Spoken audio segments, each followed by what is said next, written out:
Hello, my name's Ken Coplin. I went to work for WKY Television January of 1960. It's really hard to believe that that's been over 50 years ago. Television was still in its infancy, all black and white. Videotape had just come in, so we had sources of programming where it was film, live, videotape, and of course, network.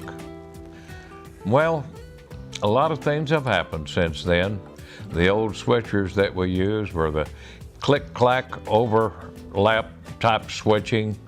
They made a flash. Wasn't the kind of switching you see on television today. Today it's real smooth. A lot of generated effects. It's really good. It's come a long way. Back in those days, one of the things we had on a film chain, we had an iconoscope. The iconoscope, we called it the Ike chain. The film, you would ride gain on it on the video with the gain and the pedestal and the parabola too. Well, it was pretty complicated and hard to ride gain on it. The old thing sure did put out a good picture.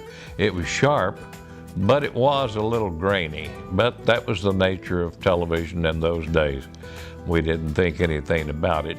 And later on we had the Vidicon cameras, and they worked a lot better. And two, we had the color cameras. The old color cameras, we'd fire them up early in the morning, around 5 o'clock. And they had, in order to do a noonday show, we had to fire them that early because it would take a long time for those things to stabilize. And then, of course, there would be the time when the engineers would have to sit down and balance them, weighing one camera against the other so that the pictures on both were the same. I would have to say that Aaron Britton, he had the magic eye. He could see colors like no one else could see. Britt, as we called him, Britt had that magical touch. He could tweak a camera, get the very best out of it, match the cameras to where they were almost totally identical. That was a real skill.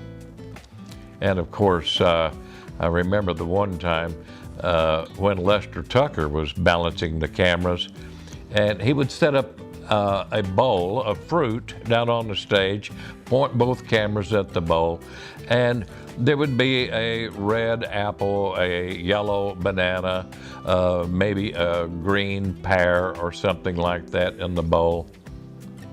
Well, one day somebody pulled one on Tucker. Tucker set up the bowl, pointed both cameras, and went back up into the control room. Someone was ready. When Tucker got up into the control room, he looked. The pear was green, the apple was red, and the banana was blue. Well, Tucker ran back down on stage. Meanwhile, someone traded the blue banana for the yellow banana. Tucker looked at it, and here it was, down on the stage live. All colors were the way they should be with the yellow banana. Tucker goes back up into the control room. Someone shifted. They put the blue banana back in and ran Tucker back and forth, up and down the sound trap, to the stage, back and forth. This must have gone on for 15 minutes before Tucker finally caught on. But it was a wonderful time. Lots of practical jokes. It was a wonderful time indeed. A lot of practical jokes. What a family it was. People, innovative people. You were working around some of the most creative people you've ever seen. There was a lot of talent on camera, but there was a lot of talent behind the camera, from stage crew, engineering, projection, videotape machine. The talent, we were surrounded with talent. When someone would come up with an idea, can we do something? The minds would go to work, and sure enough, we would be able to create the kind of special effects that it was almost unheard of for that day and time. White shirts were hard to focus on. They would get a blossoming effect and get a black edge to them. Well, we didn't have that problem because we had very, very good lighting people. Our video technicians were expert. We knew where to ride the gain.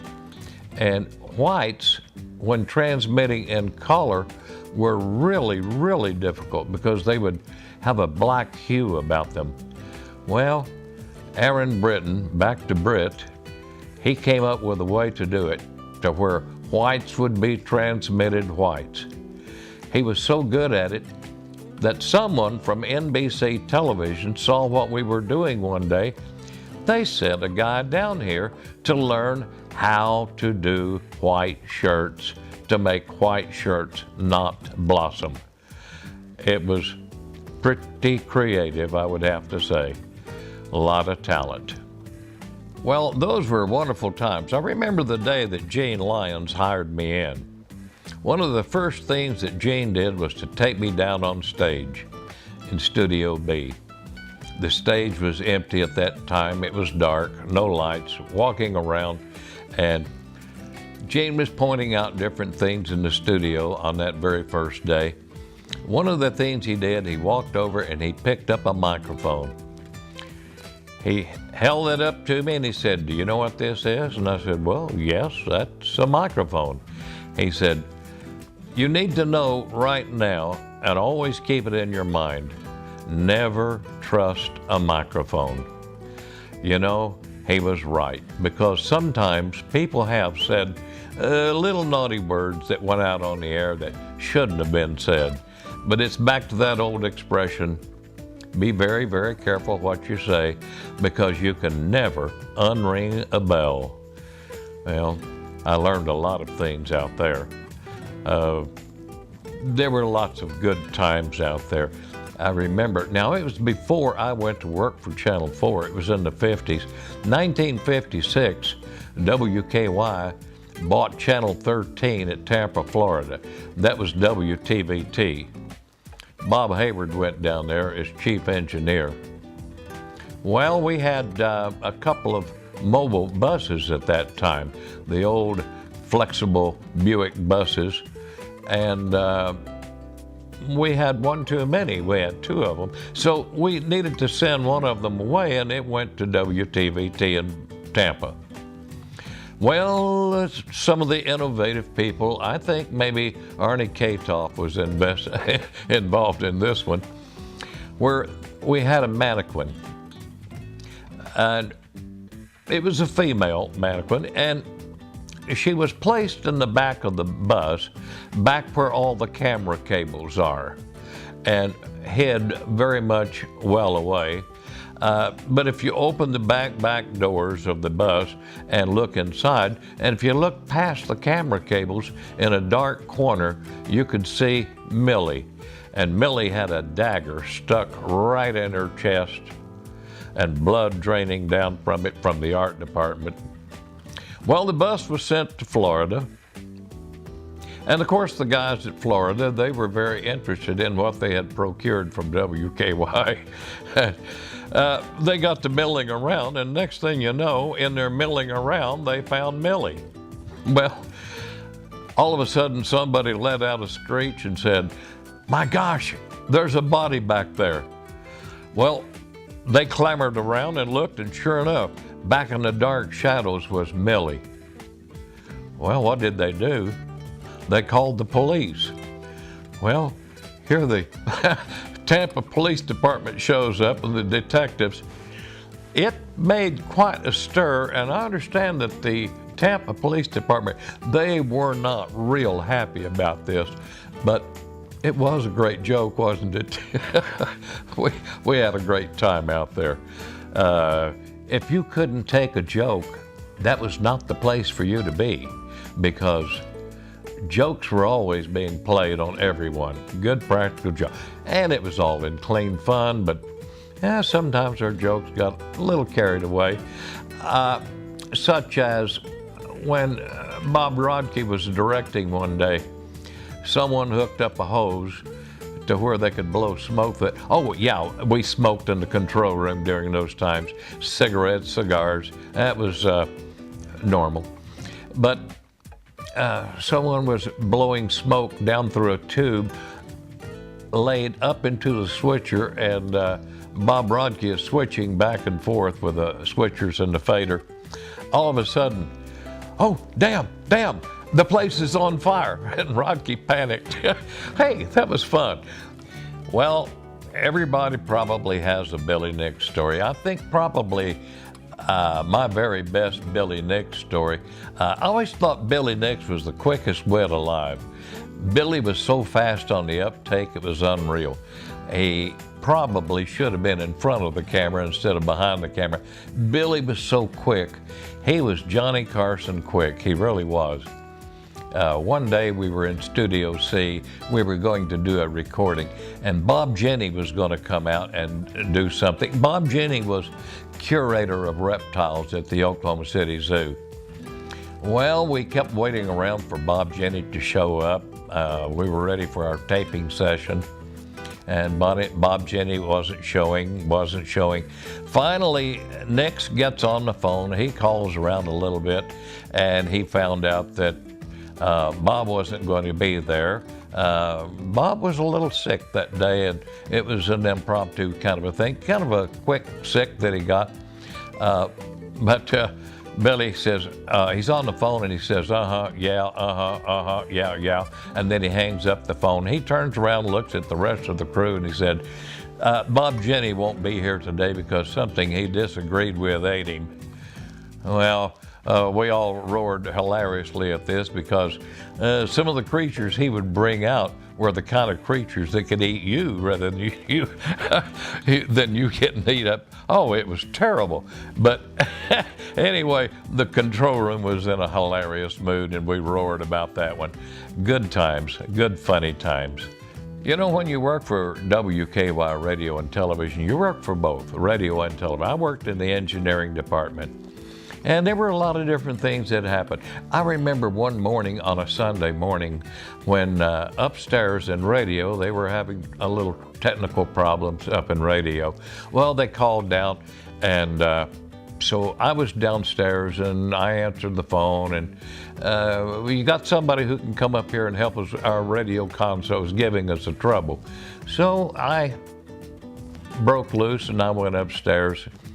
And that was my first encounter with a gentleman named Chibi Graham. Chibi Graham would come out on Sunday mornings, and Don Wallace was a DJ that morning on Sunday morning radio.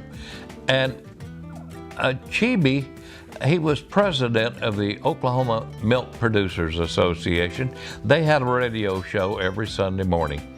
Well, I went upstairs and I got acquainted with Chibi Graham. And you know, it was really interesting because later on, I started learning to fly, and I got my pilot's certificate, and I got acquainted with Chibi Graham, and I'm surely glad that I did because Chibi had been a World War I fighter pilot. And then another pilot I got to talk with one time, Arthur Godfrey. That was an experience. We were doing a taping session, and Godfrey was down on stage, and we were doing this tape session. I made mention, I said, geez, I sure would like to talk to Godfrey, shake his hand. Well, Godfrey's PR man was sitting there in the control room, and he looked at me and he said, oh, don't go around Godfrey. He's in kind of a bad mood, and Godfrey, he'll just eat you up. And I thought, oh, geez, what kind of a guy is this? Anyway, after the tape session, I walked out into the hallway to get a drink of water from the water fountain. And around the corner came Godfrey and Danny Williams. And they walked up, and I'm facing Godfrey face to face. And I'm looking straight at Godfrey, and I just couldn't help myself. Mr. Godfrey, he looked at me and he said, what the hell do you want? And I said, well, sir, you and I, we have something in common. He said, what the hell is that? I said, well, sir, we both hold airline transport ratings. And all of a sudden, the ice broke. Godfrey stuck out his hand and smiled, and he says, well, put her there, partner. And he shook my hand, and Godfrey and I sat and talked, or stood and talked for 30 minutes right there in the hallway. And behind Godfrey was his PR man, shaking in his head in disbelief. He couldn't believe, but boy, the aviation theme broke Godfrey wide open. I'd like to talk just a little bit about the color cameras that we had. I well remember those cameras and the serial numbers. Serial numbers were number 7, number 11, and number 34. Don't ask me how I remember those serial numbers, but they're well embossed in my mind. Those were the cameras that CBS Network wanted. They wanted them badly. Buddy Sugg was manager of television at that day and time, and he would not turn loose of those color cameras. So therefore, WKY Television became the first television station in the world to have color other than NBC Network. But those big cameras, oh, they took a long time to set up. And they were hard to work with. They were heavy. They were huge. It always took 2 people to push them around. Well, there were many, many times Channel 4 gave me a good insight to life, gave me good ideas of what to do, what not to do. I learned so much. A lot of good, wonderful friends. Channel 4, WKY, hey, it was like a family. Enjoyed it so very much. But I chose to go another direction. I went into aviation, and today I'm still flying, but I'm not doing the kind of flying I used to do. No longer am I doing corporate flying or flying the jets. Flying the smaller airplanes, doing pilot certifications. And by the way, pilot certifications, I have certificated over 4,000 pilots. And it's been a wonderful time, a lot of fun. I have an office at Wiley Post Airport at Atlantic Aviation. And if you want to drop by, I'll buy the coffee. Thanks a lot. See ya.